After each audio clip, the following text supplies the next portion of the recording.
Listo.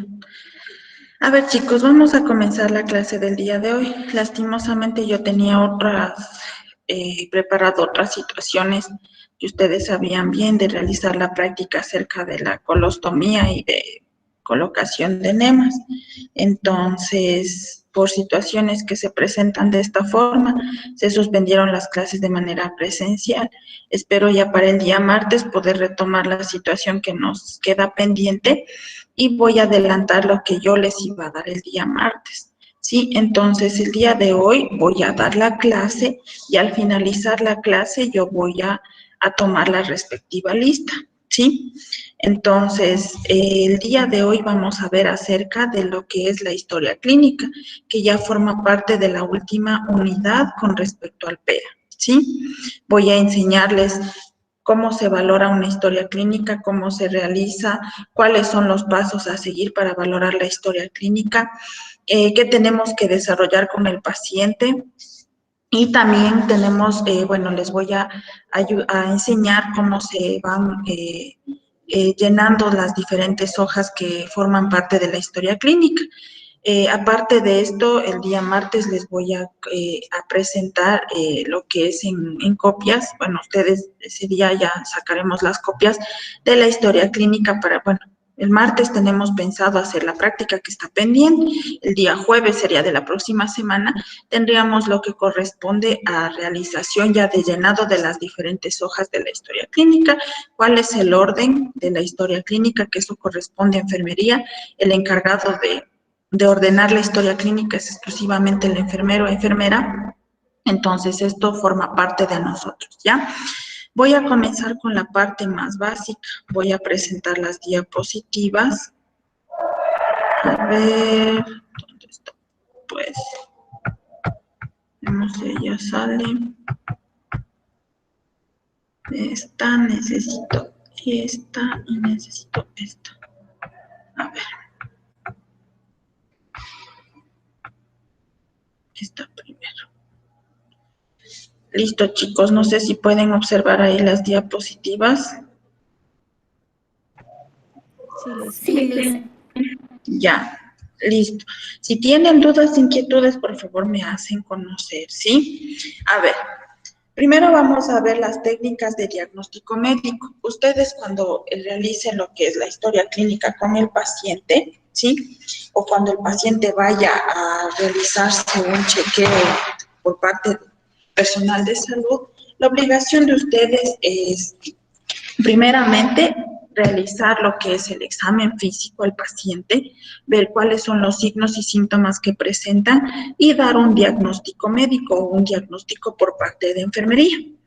En esto vamos a ver lo que es definición de diagnóstico, procesos de diagnóstico, herramientas diagnósticas, tipos de exploraciones complementarias, tipos de diagnósticos y problemas del diagnóstico que puedan presentarse, características de una prueba diagnóstica y validez de igual la prueba diagnóstica, eficacia de una prueba diagnóstica. Primeramente vamos a ver la definición de lo que corresponde a diagnóstico. El diagnóstico o propedéutica clínica es el procedimiento por el cual se identifica una enfermedad, entidad nosológica, síndrome o cualquier condición de salud de enfermedad, cuando el paciente presenta no solo con lo que corresponde a la salud, por ejemplo, digamos, algún malestar, alguna cosa, sino también forma parte de algún problema mental que el paciente pueda presentar, ¿sí? O algún problema, digamos, psicológico como depresión, entonces también forma parte de un diagnóstico. ¿Por qué? Porque si el paciente llega decaído, sin ganas de nada, a veces el paciente manifiesta que no tiene ni ganas de vivir, ¿eso qué será? También forma parte de un diagnóstico, como que diagnóstico de depresión severa, ¿no es cierto? Entonces, todo lo que conlleva al paciente forma parte del diagnóstico. Ahora tenemos el proceso diagnóstico. ¿Sí? El proceso diagnóstico requiere dos aspectos de la lógica, que es el análisis, la síntesis, y se utilizan diversas herramientas, como la anamnesis, la historia clínica, la exploración física y exploraciones complementarias. Anamnesis, que significa que es el examen que se realiza al paciente, ¿no es cierto?, de céfalo-caudal, desde la cabeza hasta los pies. La historia clínica, que forma parte del diagnóstico cuando ustedes ya realicen el desarrollo de la historia clínica, apertura lectura de la hoja de datos del paciente, la exploración física, que es palpación, percusión, auscultación, ¿sí? Y percusión, palpación, auscultación. Y las exploraciones complementarias que viene a formar parte, aparte de lo que el paciente refiere, vendría también a formar parte aquí lo que son los exámenes de laboratorio para verificar al 100% el diagnóstico. Exámenes de laboratorio, radiografía, ¿no es cierto? Por ejemplo, una fractura, ¿qué tipo de fractura es? Si requiere simplemente una inmovilización, hospitalización, una colocación de un yeso o incluso la cirugía. Entonces, gracias a las exploraciones complementarias o exámenes complementarios, se puede determinar con mayor exactitud cuál es el diagnóstico. Ahora, el diagnóstico médico, primero vamos al síntoma. El síntoma no es exclusivo, ¿sí? Disculpe que le moleste, no sé si solo soy yo, pero no está pasando las diapositivas. A ver. ¿Los demás sí ven o no? Así está. A ver, voy a volver a presentar, a ver si es que tal vez por eso, no sé, déjenme ver. Ahí, ¿ven? Ahí sí, Lice, gracias. Ya. A ver, entonces nos dice que un síntoma no es exclusivamente de una enfermedad y presenta una probabilidad de aparición en cada una, ¿sí? El teorema de Bayes, por ejemplo, sí, que pueden ser atenuas de unos efectos de la urticaria, por ejemplo, miren, como pueden ver aquí, el síntoma del paciente no siempre refiere dolor, malestar, incomodidad, sino a veces solo se presenta, por decirles, unos granitos en la mano, pero no quiere decir que me dé comezón, me estorbe o sienta fiebre o malestar, sino a veces solo aparece, también forma parte de un síntoma, ¿sí? Las herramientas igualmente diagnósticas que vimos anteriormente, los síntomas, que son las experiencias subjetivas negativas físicas por parte del paciente, que son recogidas por el médico durante la entrevista clínica con un lenguaje médico comprensible para todos ellos. Ustedes cuando se comuniquen con el paciente tienen que comunicarse de una forma que el paciente les pueda comprender. Ustedes no van a decir, a usted le duele o tiene cefalea, ¿no es cierto? El paciente dice, ¿qué cefalea? Dolor de cabeza, pero ustedes cuando realicen lo que es el llenado de la historia clínica tienen que hacerlo con terminología médica. Entonces, por ejemplo, el paciente dice, es que me duele mucho la cabeza, me duele mucho, y ustedes ya hablamos igual de la escala del dolor. Ustedes le dicen, ¿cuánto le duele la cabeza del 1 al 10, sabiendo que 1 es nada y 10 es mucho? Entonces, el paciente dice un 8, un 7, de acuerdo a lo que él siente el dolor de cabeza, ¿no es cierto? Entonces, ustedes cuando hagan el llenado de la historia clínica tienen que poner paciente refiere cefalea con un EVA de 8/10, ¿sí? Entonces, ustedes tienen que ya aprender a tratar por parte de terminología médica, igual nosotros de algunos tipos o aspectos, por ejemplo, la flebitis, cefalea, hipertensión, hipotensión, hipertermia, hipotermia, abdomen, ¿no es cierto?, o flatulencias, y así un sinnúmero de cosas que nosotros tenemos que referir a las cosas que el paciente presenta. Entonces, ustedes al realizar lo que es la historia clínica, le preguntan los síntomas que él presenta. Por ejemplo, el paciente, a veces los pacientes que son del campo, ¿no es cierto? Yo sé que me duele la panza, me duele las tripas o así, y más que nada teniendo ese lenguaje comprensible tanto para ellos como para nosotros. Ahora, hay que identificar signos y síntomas. Los síntomas es lo que el paciente refiere y los signos son los hallazgos que ustedes observan y son detectados. Por ejemplo, si yo ya realizo la exploración física, ¿sí?, de inspección, palpación, auscultación y percusión, vamos a determinar en sí cuál es lo que en sí la realidad del paciente, ¿no es cierto? Porque el paciente a veces dice, es que me duele toditito el cuerpo, no tengo un lado que no me duela, desde la uña hasta el pie. Entonces, ustedes al realizar la exploración física, inspeccionando, palpando, escuchando, ¿no es cierto?, o percutiendo, que vamos a ir haciendo, ya les voy a enseñar, bueno, ojalá ya en la clase podamos realizar este examen físico, ¿sí? Entonces, ustedes ya tienen que conocer, al realizar todo esto, cuál es en sí la causa del paciente. Entonces, hay que saber diferenciar signos de síntomas. Síntomas, lo que el paciente refiere, y signos, lo que nosotros observamos al al realizar una exploración física siguiendo estos pasos: inspección, palpación, percusión y auscultación. Tenemos lo que es las pruebas de laboratorio, que son exploraciones complementarias, lo que les decía, o reconocidas como pruebas complementarias, ¿sí? Que son igualmente técnicas realizadas por biopsia, endoscópicas, ¿sí? Como colonoscopía, gastroscopía, colposcopía, laringoscopía, que estos son o forman parte de las pruebas que se le realiza al paciente para llegar en sí a un determinado examen médico. Por ejemplo, el paciente dice: es que me duele mucho la cabeza, ya no aguanto, desde hace mucho tiempo que llevo así, lara. Entonces ustedes dicen: ¿hace cuánto tiempo? Hace unos 6 meses que me duele, hay ratos que me pasa el dolor, otra vez me regresa y así. Entonces el médico dice: tal vez puede ser un tumor en el cerebro, por ejemplo, ya realizando el examen físico, palpando, auscultando, viendo otros signos que presenta el paciente, y se le complementa con una radiografía, ¿no es cierto? O que una radiografía de cráneo para ver si es que presenta alguna masa, alguna cosa, y se llega en sí al diagnóstico médico, o sea, a la parte final, pero ya realizando las diferentes cosas que podría, como se podría decir, argumentar que ese sería el diagnóstico, ¿sí?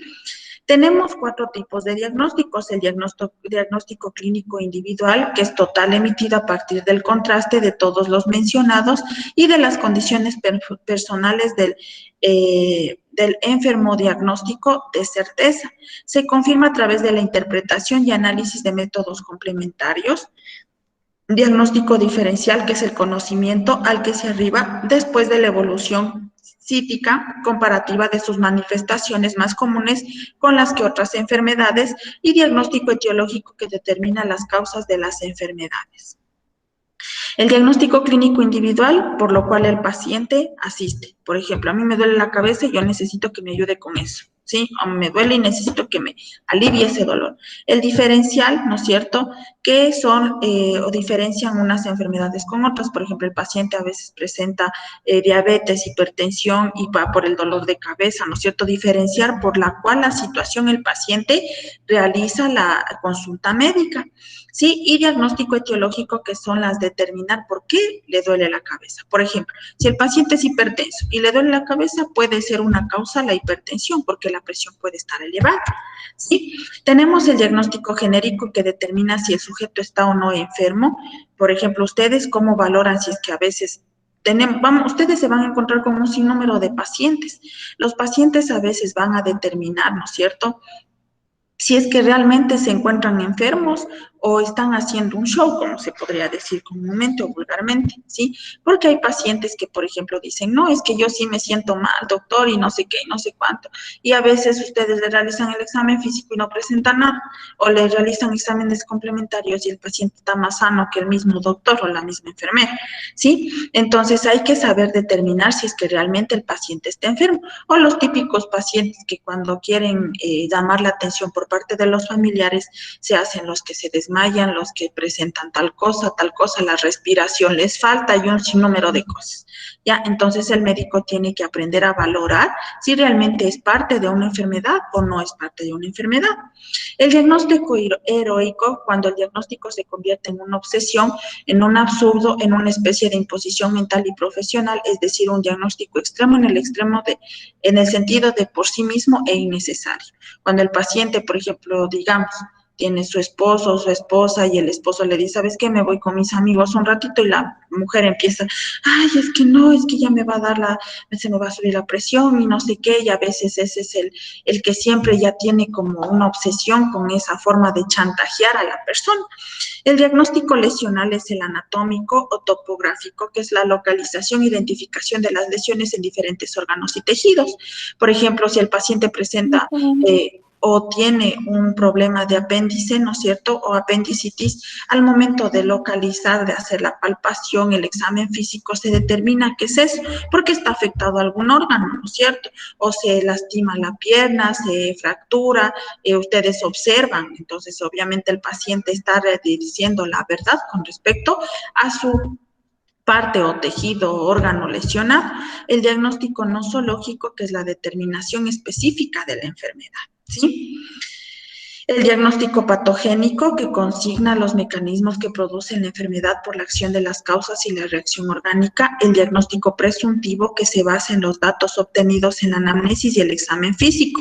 Ustedes al realizar el anamnesis y el examen físico ya presienten lo que más o menos el paciente pueda tener y complementan con unos exámenes de laboratorio para verificar o estar seguros de que ese sea el diagnóstico. El diagnóstico sindrómico funcional, que son conjuntos de signos y síntomas con un desarrollo común, y el sintomático, que identifica la enfermedad mediante los síntomas. ¿Sí? ¿Está claro hasta ahí, chicos? ¿Dudas, inquietudes? Listen, lo que pasa es que no está pasando las diapositivas. ¿Otra vez se salió? Sí, Aquí Licen, está, tocaba el pero no mismo. pasa. ¿Qué Ahí pasará? pasó, pero dice. Que lo que pasa es que como aquí en el instituto el internet es un poco lento, entonces no sé por qué, o sea, pero sí se está presentando las diapositivas. Sí, pero se queda colgado solo en una parte y de ahí no pasa. Igual, chicos, esto les voy a subir, sí, a la plataforma, de eso no se preocupen. Lo que necesito es que ahorita por lo menos me puedan poner atención, ¿sí? A ver, ¿dónde está Natalie Castillo, Damari y Jeremy? Les voy a sacar del aula y no voy a dejarles entrar. Aquí presente, Licen. La cámara, Joel, Jeremy. Es que estoy en la compu, Licen. ¿Y no tienes cámara en la compu? No, Licen, es que es de escritorio. Ya, me tomas una foto de la compu entonces. Así les voy a hacer. Que si no, Bueno, Licen. terribles son ustedes. A ver, entonces, continuamos, ¿sí? Como les digo ahorita, lo que necesito es que me pongan atención y esto va a ser subido a la plataforma, de eso no se preocupen, ¿sí? ¿Dónde me quedé? Aquí. Ya, ahora vamos a ver los problemas de diagnóstico, que viene a ser diagnóstico tardío, ausente, genérico, inexacto, de moda, sobrediagnóstico, etiquetamiento y cascada diagnóstica. ¿Sí? Las características de una prueba diagnóstica es buena cuando ofrece resultados positivos en enfermos. Por ejemplo, el enfermo al realizarle los exámenes, tanto palpación, auscultación, percusión, ¿no es cierto? Y ustedes van a observar, ¿no es cierto?, o realizar el diagnóstico en sí con los signos, los síntomas que el paciente presente, los signos que nosotros ya observamos y los exámenes complementarios, damos un tratamiento médico y ¿qué pasa? El paciente se va a sentir mejor, el paciente va a decir, sí, ya me siento mejor, me siento aliviado. Entonces, estos son los resultados positivos, porque hay casos en que, digamos, el paciente llega por una cosa, ¿sí? Se le da el tratamiento médico, no hace efecto, se le hace otros exámenes y resulta que ha sido otra cosa, ¿sí? Porque nadie podemos decir que pueda hacer lo que realmente se observa la primera vez y ese es el resultado final y se va a mejorar con eso, ¿sí? Negativos cuando en pacientes sanos con el menor rango de error posible y las condiciones principalmente son validez, reproductividad y seguridad. La validez, que viene a formar parte de la frecuencia con la que los resultados obtenidos con este test puedan ser confirmados por otros más complejos y rigurosos. La reproductividad, que es la capacidad de un test de ofrecer los mismos resultados cuando se repite en su aplicación en circunstancias similares. Y la seguridad, que es la certeza que un test predecirá la presencia o ausencia de enfermedad de un paciente. Tenemos igualmente lo que es la validez de una prueba, que decíamos que es la sensibilidad, que indica la probabilidad que un paciente esté realmente enfermo siendo el resultado del test positivo, y es la capacidad de un test para detectar realmente la presencia de la enfermedad. La sensibilidad puede estimarse como proporción de pacientes enfermos que obtuvieron un resultado positivo en la prueba diagnóstica, ¿sí? Tenemos la eficiencia de una prueba diagnóstica, que nos habla de los valores predictivos que pretenderán que la prevalencia de la enfermedad en la población en estudio, que será por lo tanto un valor no explotable a poblaciones diferentes, que existen dos tipos: valor predictivo positivo, que indica la probabilidad de que un paciente padezca la enfermedad tras obtener un resultado positivo en el test, y también pueda estimarse como la proporción de verdaderos positivos respecto al total de resultados en el test. Tenemos el valor predictivo negativo, que es la probabilidad de que el paciente no padezca la enfermedad tras obtener un resultado negativo en el test, y el valor predictivo negativo puede estimarse como la proporción de verdaderos negativos respecto al total de resultados obtenidos en el test. Por ejemplo, ¿a qué llegamos como conclusión con esto? Ustedes realizan la valoración física, le preguntan los síntomas que él presenta, luego para complementar realizan un examen de laboratorio, ¿no es cierto? Les pongo un ejemplo, una mujer que dice estar embarazada porque presenta náuseas, vómito, antojos, malestar, digamos, dolor un poquito en la cintura, y ella se asimila o se hace a la idea de estar embarazada. ¿Qué pasa? El doctor hace el examen físico, dice sí, posible embarazo por las situaciones que la paciente me refiere, la valoración física que hicimos, los signos que el médico observa, y al realizar lo que es el examen de sangre, que es el verídico para verificar si la paciente está embarazada, o la ecografía, ¿no es cierto?, para ver de cuántas semanas está, si es que fuera el caso, sale negativo. Entonces, señora, usted no está embarazada. ¿Por qué? Porque en el test de embarazo sale negativo y la paciente se aferra y dice, no, es que yo estoy segura porque no me ha llegado la menstruación, porque tengo náuseas, tengo vómitos, y puede ser otra causa del porqué. A veces esto se da con las mujeres que anhelan tanto tener un hijo y no pueden o sufren problemas de fertilidad. Entonces ellas se mentalizan que ya están embarazadas, e incluso existe lo que es el embarazo psicológico, ¿sí? Que incluso las mujeres pueden desarrollar el pensar que están embarazadas, que les empieza a crecer el abdomen, como que realmente estuviesen embarazadas y formándose un feto o un embrión dentro de ellas, ¿sí? Entonces, todo esto forma parte de la parte diagnóstica que realiza el médico, y valorar si es que, o llegar a la conclusión de que si es realmente lo que la paciente refiere y lo que uno se observa, o puede ser también una parte negativa, ¿sí? Eso es, chicos, con respecto a los diagnósticos. Sí, está claro, tienen dudas, inquietudes tal vez.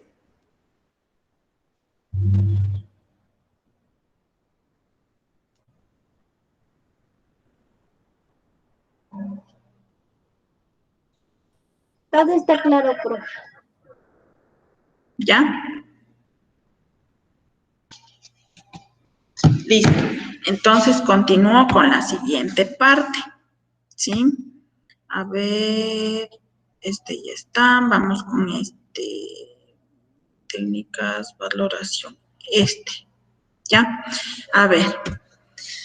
Vamos ahora a ver lo que es la semiología. Sí, ustedes antes de entrar a la parte de historia clínica, manejo de historia clínica, el desarrollo de la historia clínica, vamos a ver lo que es la semiología, los procesos que realiza enfermería, síntomas y signos, otra vez para recalcar un poquito más, ¿sí? Entonces, primeramente vamos a ver lo que es la semiología. La semiología es del griego semeion, que es signo, y logos, que es estudio. Es la ciencia que estudia los sistemas de signos en la sociedad y que forma parte de la psicología social, parte de la medicina que estudia los signos característicos de una enfermedad, signo y síntoma, ¿no es cierto? Que es lo que el paciente presenta y lo que el paciente refiere, ¿sí? Lo que el paciente presenta, lo que el médico observa, y lo que refiere, lo que el paciente refiere. Me duele esto otro, esos son los síntomas que él refiere. Ahora, tenemos el objetivo de estudio, que nos habla que los signos de las enfermedades tenemos en signo y síntoma, ¿sí? El signo, que es objetivo, y el síntoma, que es el subjetivo, lo que les decía. El objetivo, que nace de la observación y el análisis por parte del médico, y el síntoma es referido por el paciente, ¿sí? Entonces, ustedes ya tienen muy en claro qué es signo y qué es síntoma. Signo, lo que el médico observa al palpar, al auscultar, al percutir, y el síntoma, lo que el paciente refiere. Tenemos las composiciones del estudio semiológico, que es la anamnesis, la inspección, la palpación, la percusión, auscultación y los exámenes complementarios. La anamnesis es el examen físico, la exploración física, realizando estos tipos de pasos: inspección, palpación, percusión, auscultación. Aquí tenemos la inspección, que es observar, ¿sí? Palpación, palpar en la zona donde el paciente refiere el dolor, ¿sí? Percusión, que es percutir, por ejemplo, si el paciente dice que me duelen mucho los pulmones, vamos a tomar la mano así y vamos a ir haciendo esto para escuchar los ruidos que existen, o en el abdomen también para ver si existe algún ruido como vacío y todo eso, ¿sí? Y la auscultación, pues, escuchar con el fonendoscopio si presenta ruidos estomacales, ruidos en los pulmones, ¿no es cierto? Si se encuentra, digamos, algún ruido extraño que el paciente presente, y los exámenes complementarios para llegar en sí a la parte final o determinar el diagnóstico, ¿sí? Tenemos el proceso enfermero, que ustedes también ya les explicamos cuál es, ya les expliqué cuál es el proceso que enfermería debe de realizar, que son los métodos sistemáticos y organizados de administrar cuidados de enfermería individualizados, que se centra en la identificación y el tratamiento de las respuestas únicas de la persona o a grupos de alteraciones de salud real. Ustedes ya saben cuál es el proceso de enfermería: valorar, diagnosticar, planear, ejecutar y evaluar, ¿no es cierto? Nosotros valoramos al paciente, diagnosticamos, ¿no es cierto? Porque no solo el médico diagnostica, obviamente él llega al diagnóstico final y dice esto tiene, pero ustedes, por ejemplo, llega un paciente con dolor de cabeza, dicen, el paciente posiblemente tiene migraña, ¿no es cierto? Porque no puede soportar la luz, se le prende la luz, le duele más, necesita un lugar oscuro, estar tranquilo, posible migraña, ¿no es cierto? El diagnóstico que nosotros podemos dar, planeamos qué vamos a realizar con el paciente. Por ejemplo, el paciente, si es con migraña, apagamos la luz para que se sienta relajado, tratar de no hacer el ruido posible, ejecutar, ¿no es cierto? Vamos a realizar lo que nosotros planeamos y evaluamos si es que el paciente tuvo mejoría o no tuvo mejoría, ¿ya? El propósito de este proceso es ayudar en el manejo del cuidado de cada paciente en forma científica, holística y creativamente. Tenemos la historia del proceso de enfermería. El proceso de atención de enfermería tiene sus orígenes cuando por primera vez fue considerado como un proceso. Esto ocurrió con Hall en 1955, con Johnson en 1959, con Orlando en 1961 y Wedibach en 1963, considerando estas tres etapas que son la valoración, planeación, ejecución, valoración, planeación y ejecución, ¿sí? Tenemos que establecieron, Yura y Walsh, en cambio, ya establecieron las 4 etapas, que es valoración, planeación, ejecución y evaluación, ¿sí? Y en cambio, Bloch, Roy y algunos autores más se encargaron de establecer 5 al añadir la etapa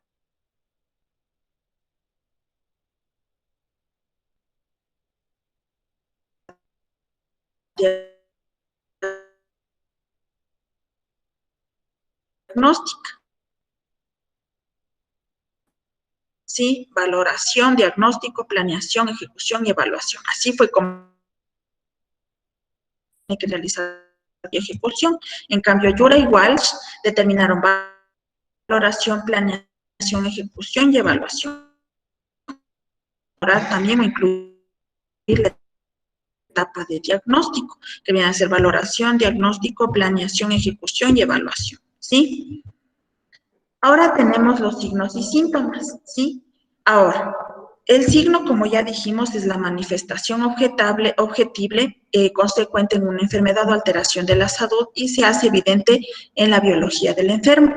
Y el síntoma, que refiere a la subjetiva que da el enfermo por la percepción o cambio que conoce como anómalo o causada por un estado patológico o enfermedad. Por ejemplo, la fiebre, ¿sí? Ustedes, los signos, lo que ustedes observan, y el síntoma, lo que presenta. El paciente dice, es que estoy con fiebre, y le palpan y realmente está caliente, le toman la temperatura y está con fiebre, ¿no es cierto? Tenemos signos y síntomas cardiológicos, que viene a ser el dolor, el cansancio, la fatiga, mareo, hinchazón, disnea o dificultad respiratoria, irregularidades del ritmo cardíaco, náuseas, pérdida de conciencia, aturdimiento, sudoración fría, entumecimiento, dificultad para hablar, pérdida del equilibrio y vómitos. tos persistente, presión en el pecho, sibilancias, dificultad respiratoria, cianosis en los labios, dificultad para hablar, fatiga, inspección y infecciones respiratorias, que son signos y síntomas pulmonares.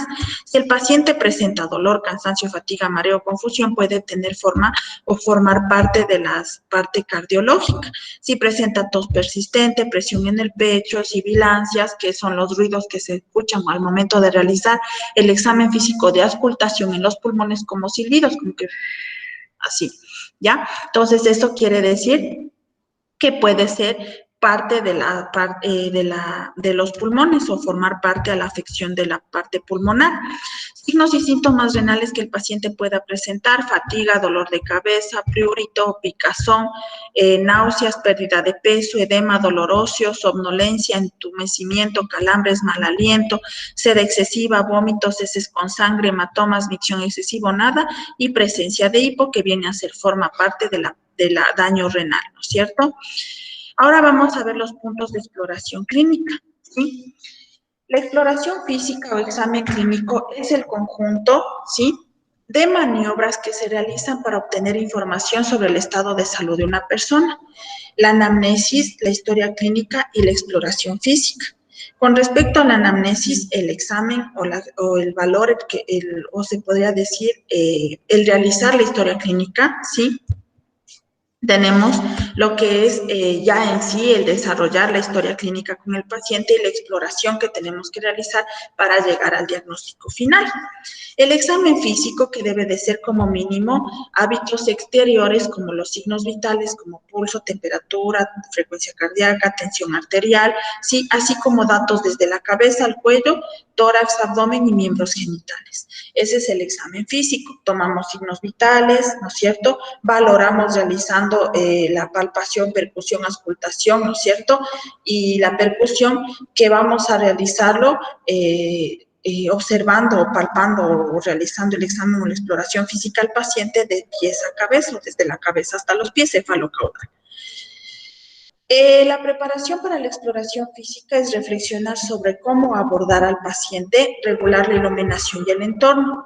¿Cómo abordar al paciente? Dándole la confianza, diciéndole que por favor se deje, vamos a realizar un examen físico para valorar o llegar a un diagnóstico final. Regular la iluminación, tenemos que nosotros tener una buena iluminación, ¿no es cierto? Si nosotros vamos a vigilar lo que es los ojos o si existe dilatación, no se dilatan, vamos a necesitar una linterna, una lámpara, tener todo listo para realizar la exploración física. Un lugar adecuado, una camilla donde el paciente pueda acostarse, sentirse cómodo, seguro, y también las linternas o lo que vayamos a necesitar, el fonendoscopio para realizar la auscultación. Y lo que comprobar el equipo, ¿no es cierto? Si nosotros vamos a utilizar una lámpara para observar algún cuerpo extraño que se encuentre en la nariz o en el oído, el fonendoscopio para escuchar, ¿no es cierto? La lámpara, igual lo que ustedes tienen en su kit, que es para observar si presenta algún dolor de garganta, si presenta algunas laceraciones en la garganta, o los ojos, como les decía, si se dilatan, no se dilatan, todo eso, ¿ya? Hacer que el paciente se sienta cómodo, determinar la secuencia de la exploración física. Por ejemplo, si el paciente dice, me duele el estómago, ¿ustedes qué van a hacer revisándole la cara si presenta alguna, qué sé yo, prurito en el cuello, o si es que presenta fracturas? Si no llega por eso, simplemente llega por el dolor abdominal, tienen que valorar, ¿no es cierto?, la parte donde van a realizar o llegar al diagnóstico médico, ¿sí? Determinar cuál es la parte en sí que el paciente necesita ayuda, ¿sí? Técnicas de exploración, como ya dijimos: inspección, palpación, percusión y auscultación. Inspección, observar al paciente inspeccionando, ¿no es cierto?, viendo cuál es la zona que mayor dolencia o problema tiene. Palpación, palpar al paciente. Si ustedes no palpan y solo se ponen ahí, ¿no es cierto?, solo a verle, obviamente no van a llegar a un diagnóstico final. Percusión, ¿sí?, lo que les decía, de esta forma con la mano, ir haciendo esto para ver si se escucha algún tipo de ruido. Y auscultación, auscultar para escuchar igualmente si es que por dentro surge alguna anomalía, ¿sí? El reconocimiento general, la toma de signos vitales. Antes de realizar la exploración física, tomamos signos vitales como pulso, frecuencia cardíaca, que ustedes ya muy bien saben. Determinar si es que el paciente llega caminando o no llega caminando, hacerle esperar, ¿no es cierto?, 15 minutos si es que el paciente llega caminando para tomar los respectivos signos vitales. El examen neurológico, que es el nivel de conciencia. No todos los pacientes van a llegar conscientes. Por ejemplo, el paciente que llegue después de un accidente de tránsito y llegue inconsciente, tenemos que valorar el del nivel de conciencia, que el nivel de conciencia está conformada por las siglas ABDI, que es alerta, verbal, doloroso e inconsciente, ¿sí? La respuesta pupilar que existe, la apertura ocular, la respuesta verbal, si ustedes le hablan al paciente reciben respuesta, respuesta motora al palpar, ¿no es cierto?, si es que el paciente se encuentra rígido, examen sensorial, ¿sí? Y ustedes también van a determinar una escala de Glasgow con todo esto. ¿Qué es la escala de Glasgow? Ver o determinar de acuerdo a la situación en la como el paciente se encuentre, ¿sí? Aquí tenemos la escala de Glasgow. Vamos a determinar la apertura ocular, la respuesta motora y la respuesta verbal. Cada esta de aquí tiene un valor, ¿sí? Ustedes en la escala de Glasgow van a tener siempre que andar a través de esta escala o aprender sencilla cuál es el valor de cada uno. Por ejemplo, ustedes al realizar la apertura ocular van a ver que es espontánea, o al decirle, señor, ¿cómo se encuentra? Él abre los ojos, ¿no es cierto? O al dolor, ustedes al hacerle fuertemente, ¿no es cierto?, va a abrir los ojos, o incluso al ustedes al hablarle, al moverle, al sacudirle, al presionar duro y fuerte o pellizcarle al paciente, no va a abrir los ojos, quiere decir que no existe ninguna apertura ocular. La respuesta motora, que puede ser espontánea, normal, localizada al tacto, localizada al dolor, decorticación, deservación o ninguna, ¿no es cierto? Respuesta motora al palpar. Si ustedes le palpan en el lugar donde supuestamente sufrió el trauma y hace así, ¿qué quiere decir? Que se localiza el tacto. O al dolor dice, me duele. Ya, la respuesta verbal, si ustedes al hablar le ven que está orientado en tiempo, espacio y persona, cómo se llama su papá, su mamá, dónde se encuentra, sabe quién soy yo, sabe qué horas son, sabe en qué día estamos, ¿no es cierto? Confusa cuando dice, no, es que yo tengo 20 años y ya es un adulto mayor, es que yo no me he casado, no tengo hijos, ¿no es cierto? O palabras inapropiadas como yo no sé quién soy, o incluso sonidos incomprensibles, ¿no es cierto? Cuando a veces ya tardan en articular las palabras. Entonces, de acuerdo a esto, vamos a valorar al paciente, ¿sí?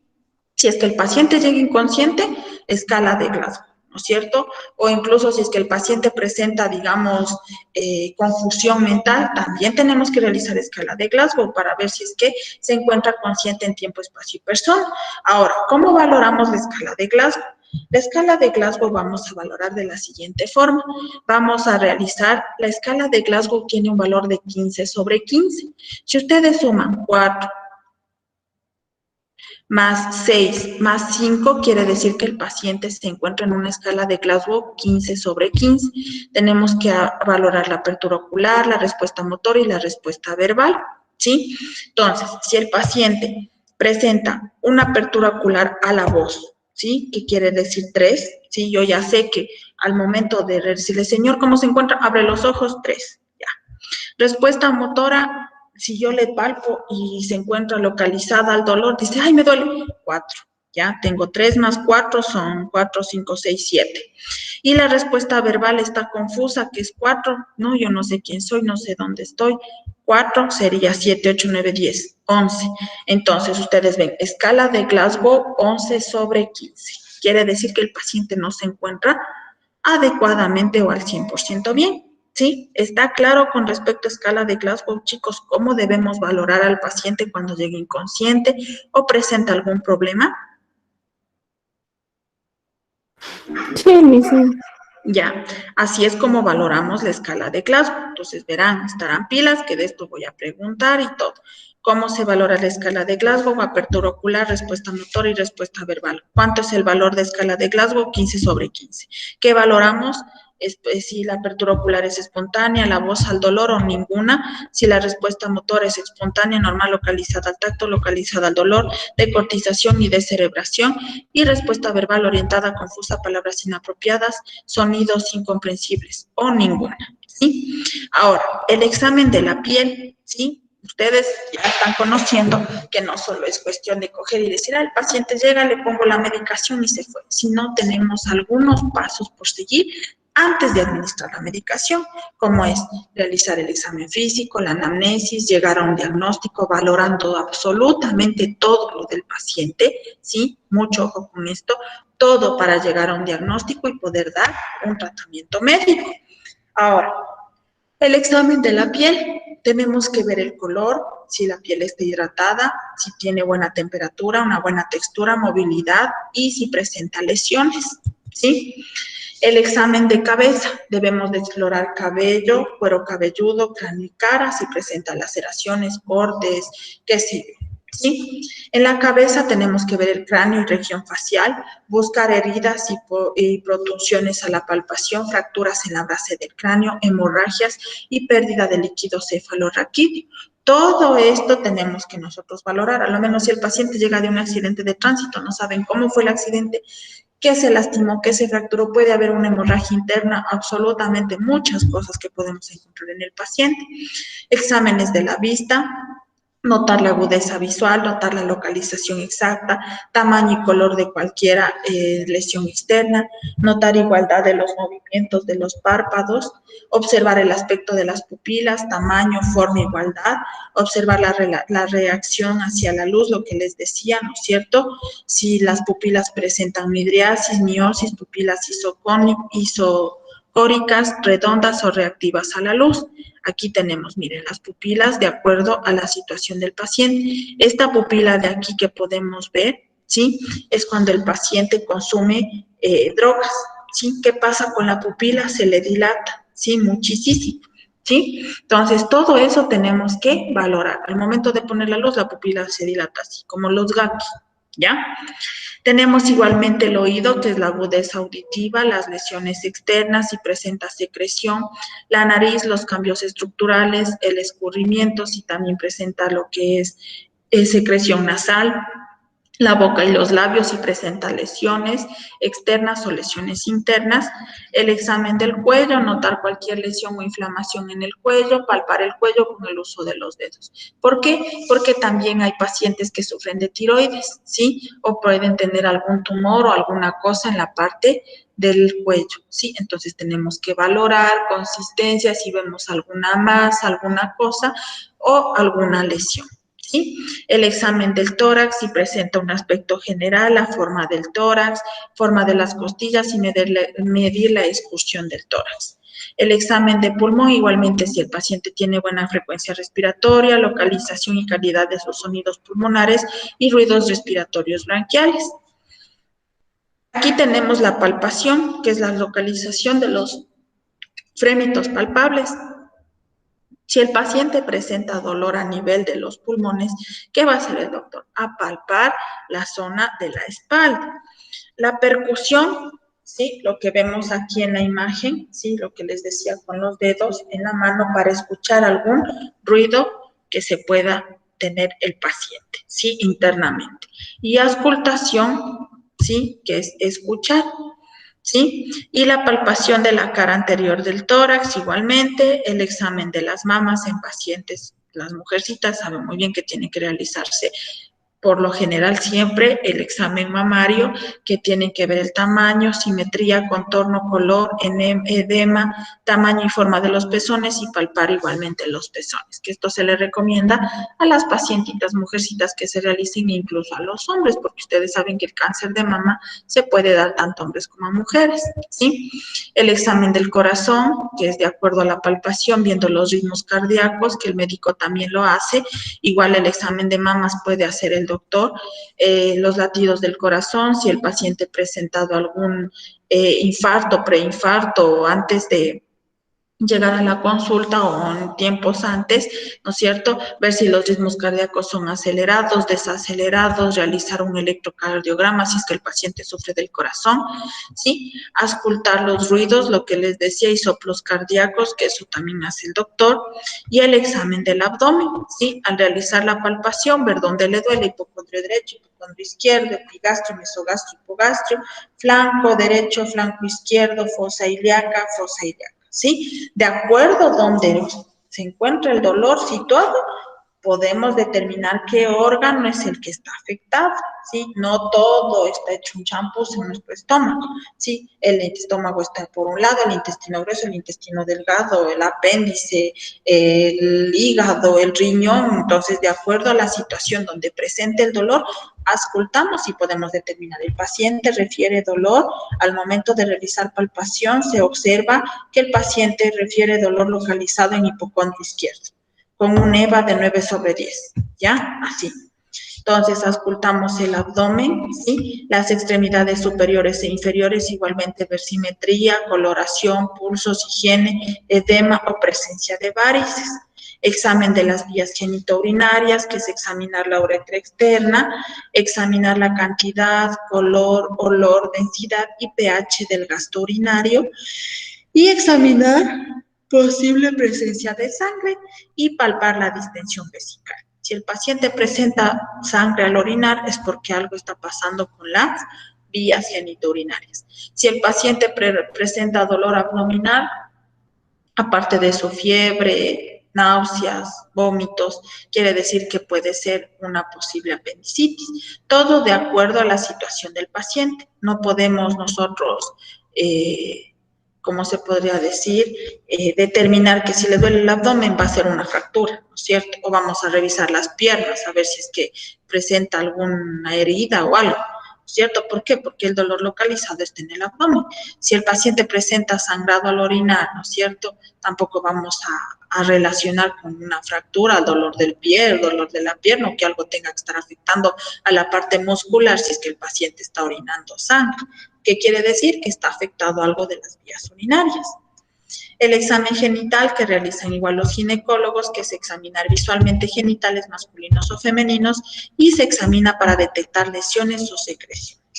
La armada del paciente crítico, ¿sí? Que son los pacientes que se encuentran en terapia intensiva, que es una cama de hospitalización tipo hidráulica de múltiples posiciones con cabecera desmontable o adaptable, con barandeles integrados y ruedas preferiblemente con capacidad para pesar a los pacientes. Miren, aquí tenemos el cuidado de los intensivos, que está aquí lo que es el monitor, ¿no es cierto?, para realizar lo que es el cuidado o el monitoreo al paciente que se encuentra en cuidados intensivos, que el monitor aquí tenemos, como pueden ver, es este es el tensiómetro, que es eléctrico, que ese se insufla solito y se toma la presión de acuerdo a lo que esté programado. Igual este monitor tiene la capacidad para registrar el trazo electrocardiógrafo de 2 canales, la presión arterial invasiva y no invasiva, y la temperatura y oximetría de pulso, ¿sí? Aquí vamos a graficar en la presión arterial, bueno, cuando se tome lo que es por monitor, la presión arterial, frecuencia cardíaca, respiratoria, hasta incluso, ¿cómo es? Frecuencia cardíaca, respiratoria, tensión arterial, eso se grafica aquí, ¿sí? En este monitor, al colocar este brazalete que es eléctrico, el pulsiómetro, también la saturación de oxígeno y estos para realizar el electrocardiograma o estos electrodos, ¿sí? Para ver las frecuencias cardíacas, si el paciente puede presentar un paro y todo eso. Es el lugar o el implemento que nos determina los signos vitales con claridad, ¿sí? El ventilador mecánico de presión y de volumen, la conexión para el oxígeno, el sistema de aspiración al vacío, todo esto es la ventilación mecánica cuando se entuba a los pacientes, cuando vimos sistema de alto flujo, bajo flujo. Por ejemplo, el paciente llega después de un accidente de tránsito, no reacciona a las escalas de Glasgow. Vemos que el paciente presenta una hemorragia interna, tenemos que operar de emergencia y sale a cuidados intensivos. ¿Qué quiere decir cuidados intensivos? Cuando el paciente está al borde de la vida y la muerte, que si puede salir o no puede salir, y la estancia de ahí es de acuerdo a la situación del paciente. Si va mejorando, pues obviamente va a durar menos tiempo en cuidados intensivos, o a veces el paciente se agrava y puede llegar a fallecer. Entonces, esto se utiliza en pacientes de cuidados intensivos. El ventilador mecánico, que ya vimos igualmente en sistemas de alto flujo y bajo flujo. De alto flujo, cuando el paciente ya no puede respirar por sí solo y necesita la respiración mecánica, ¿sí? Aquí igualmente ustedes ya conocen lo que son las los canales de oxígeno que existen en las habitaciones para administrar el oxígeno al paciente, las bombas de infusión, ¿sí? O de nutrición enteral, que igual les dije que la nutrición enteral que se administra por vía periférica o por vía central tiene que ser regulada estrictamente con un conteo por medio de una bomba de infusión. ¿A cuántos ml hora tengo que pasar? A 50 ml hora, porque en 3 días tiene que acabarse la nutrición parenteral. No puede acabarse ni antes ni después, exactito a la hora. Una lámpara de haz dirigible, ¿sí? Que podemos, esto se encuentra en quirófano, los pacientes que están en quirófano para observar el lugar donde se está realizando la cirugía. El carro de paro cardiorrespiratorio, que se utiliza cuando el paciente presenta un paro cardíaco. Aquí tenemos en estos cajoncitos los diferentes medicamentos, el AMBU, para intubar al paciente, los medicamentos como la morfina, la dexametasona, medicamentos peligrosos que se utilizan para la administración cuando el paciente refiera o presenta un paro cardíaco. ¿Sí? ¿Está claro, chicos? ¿Dudas, inquietudes con respecto a esto?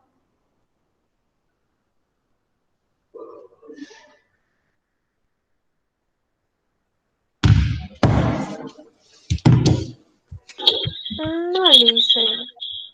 ¿Sí está claro? Sí. ¿Seguros? Sí, El día de hoy lo que intentamos es ver la introducción al desarrollo de la historia clínica. Ustedes tienen que conocer que no solo es cuestión de coger, sacar las hojas de historia clínica y llenar, ¿sí? Sino siempre antes de esto valorar al paciente, ver antecedentes físicos, antecedentes patológicos que el paciente presente, antecedentes familiares, porque digamos, por ejemplo, yo les pongo un ejemplo, mi abuelita murió por diabetes, ¿ya? Entonces él me dijo que dice, posible paciente diabética, ¿cierto? Porque la diabetes es hereditaria, ¿sí? Entonces dice, usted, su abuelita murió por diabetes, o su bisabuelita, posible paciente diabética, ¿sí? O mi abuelita tiene presión alta, posible paciente hipertensa, ¿sí? Entonces, ver siempre la situación del paciente, como les digo, antecedentes patológicos, antecedentes familiares, ¿sí? ¿Qué enfermedad de base presenta el paciente? Realizar el examen físico, la exploración física, exámenes complementarios, aparte de lo que el paciente nos refiere, para llegar a un diagnóstico adecuado, ¿sí? Nosotros no podemos inventarnos la situación del paciente, o decir, si el paciente me dice que le duele la cabeza, pues le ha de doler porque alguna cosa ya, dolor de cabeza o cefalea intensa, ¿ya? Y después resulta, porque me ha pasado, que los médicos dicen, chuta, no ha sido dolor de cabeza, ha sido un tumor que tiene, y yo le di solo medicamentos para una leve cefalea o una cefalea intensa, o a veces dicen, es que parecía migraña, y no ha sido migraña, ¿sí? Entonces hay que realizar los exámenes, la valoración física, la exploración y todo al paciente para llegar a un diagnóstico adecuado, ¿ya? Entonces, hay casos en que si no se realiza este tipo de situaciones, puede considerarse como una negligencia médica, ¿ya? Les cuento un caso. Un doctor X de una clínica X tenía una amiguita que no podía tener bebés, ¿sí? Entonces el doctor le realizó los exámenes, le dijo, no, esto. Y una vez yo le acompañé, porque ella me pidió que le acompañe, porque no entendía mucho de esta situación. Entonces el doctor supuestamente era una eminencia con respecto a problemas de infertilidad. Entonces mi amiga ya iba gastando casi unos $8,000 en tratamientos y un sinnúmero de cosas porque tenía ese deseo de ser mamá. Entonces un día yo le acompañé y el doctor le dije, doctor, aquí están los exámenes que le mando a hacer. Y lastimosamente el doctor siempre veía sus bienes económicos, porque incluso él lo único que hacía era realizar hasta incluso los exámenes en la misma clínica de él. Entonces tenía sus pros y sus contras, porque incluso mi amiga le decía si podía hacerse en otro lado. Él decía que no, que es mejor hacerse donde él mismo, porque él tiene más confianza en su laboratorio. Entonces yo llegué con ella y le dije, doctor, los exámenes que usted le mandó a hacer, y dijo, sí, yo ya sé los resultados. Ni siquiera abrió, ni siquiera leyó, ni siquiera revisó los exámenes. Desde ahí ya se me pareció un poco raro, porque un médico por algo manda a hacer exámenes, pues no es cierto. Ustedes saben que un médico cuando manda a hacer exámenes es porque algo está pasando y tiene que llegar a un diagnóstico viendo los exámenes, pues, sino que chiste, o sea, ¿para qué me hago? Solo para gastar dinero, ¿no? Pues, entonces el doctor dijo, no, si yo ya sé ya los resultados. Qué raro. Me fui donde del laboratorio y le dije, disculpe, señorita, el doctor ya vio los resultados. Dijo, no, si recién ahorita les estoy imprimiendo. Me quedé con eso. Entonces dije, bueno. Entonces a mi amiga le dijo que sí, que eran problemas de folículos, que por eso no se embarazaba, le puso medicaciones y tanta cosa y ya. Entonces mi amiga tuvo que gastar casi $3,500 para la medicación, se puso, le dijo, no, con eso ya usted se va a embarazar. Pasó el tiempo, nunca se embarazó, mi amiga se fue, o sea, ya dejó ahí que el tratamiento con él, porque dijo, si no le resulta, tenemos que poner más medicación y le cuesta $3,500 más. O sea, trataba de solo ver sus lucros o fines económicos. Entonces mi amiga se dio por vencida y dijo, o sea, a la final creo que estoy gastando en vano, y se fue donde otro doctor. Y el otro doctor, tan amablemente, tan lindo, me indicó el eco, porque me dijo, mira, este eco me hizo el doctor, y en el eco se observa un tumor en un ovario. Y el doctor le dijo, ¿hace cuánto tiempo usted no se va al ginecólogo? Y le dijo, no, es que hace un año exactamente yo fui donde otro doctor y él me dijo que eran problemas de folículos. Le dijo, ¿qué folículos?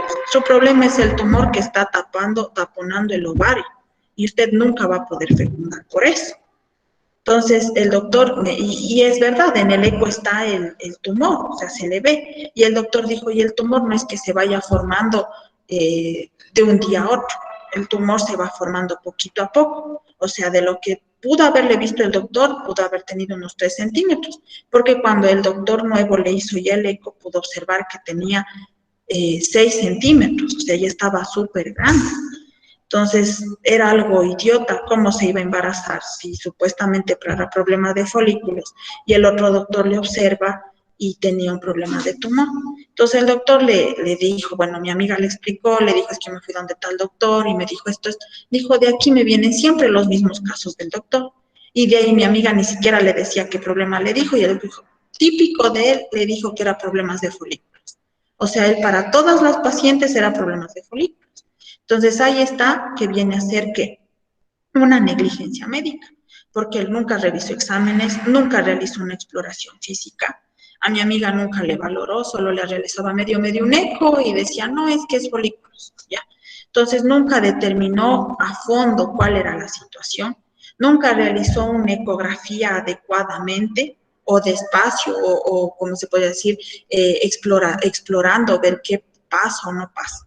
Entonces, yo, como les he dicho a ustedes, yo lo único que yo quiero es que ustedes sean buenos profesionales, que no hagan este tipo de causas, porque ustedes saben que pueden afectar la situación tanto psicológica del paciente, o hay casos en que el doctor dice, uy, no, usted tiene que sacarse el útero, usted tiene cáncer.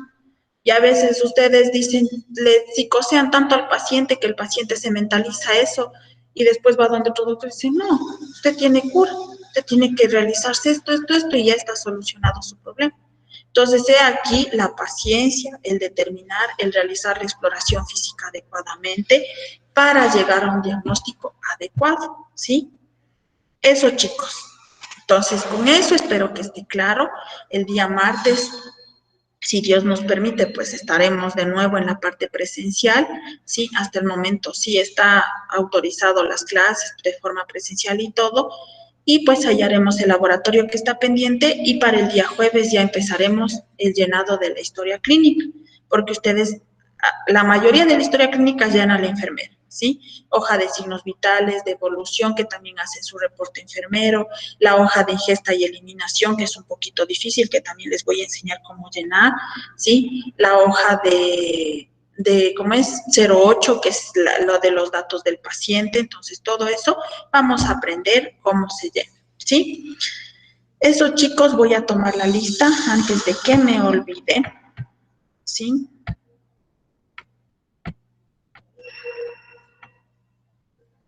A ver.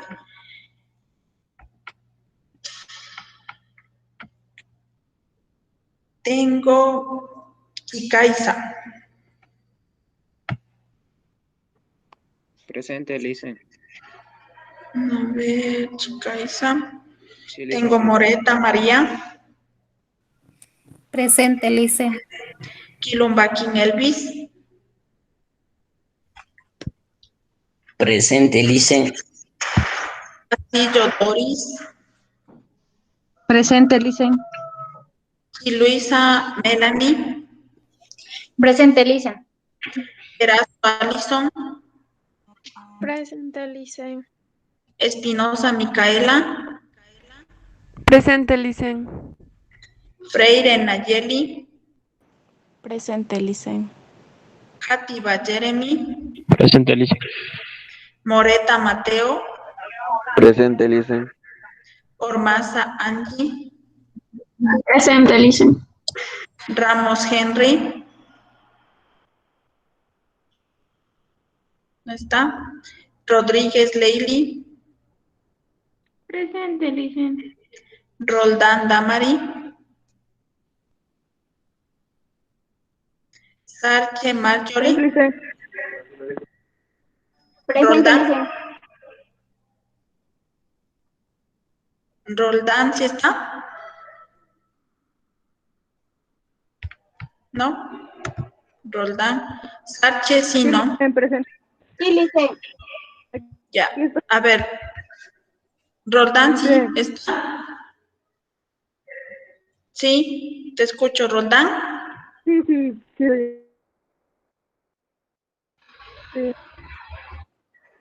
Suárez. Presente. Tenelema.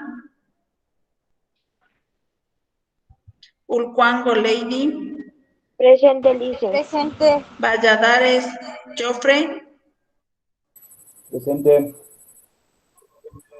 Y Viveros Helen. Presente, Licen. Tenelema está.